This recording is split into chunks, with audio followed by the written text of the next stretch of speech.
Yan mga kapitbahay, may nagtatanong sa akin, ano nga ba advantage kapag naka-Netgate box ka mismo?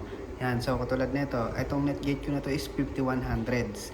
Okay, ang kagandahan nito is napakaliit ng space, napakaliit na pwede mong lagyan. Tapos, yung ano niya, fanless na siya. So matipid siya sa kuryente, sobrang matipid siya.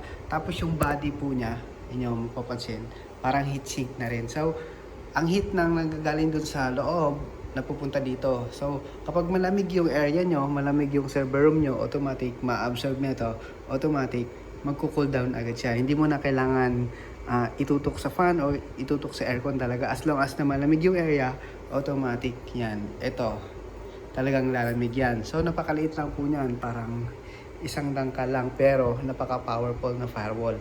Okay, so yan yung advantage kapag naka-Netgate box ka mismo. Sobrang tipid.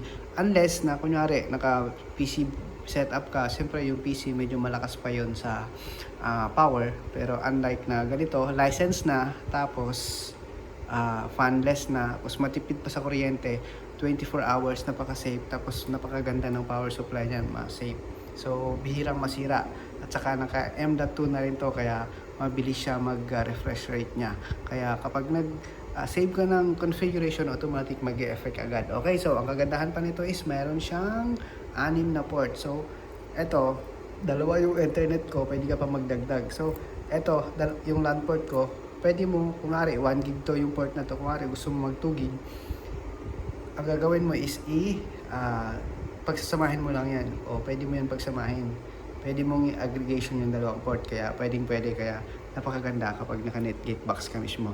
Okay, kung naghahanap ka ng matipid or budget meal, mag-Netgate ka na, recommended po yan. Okay, alright.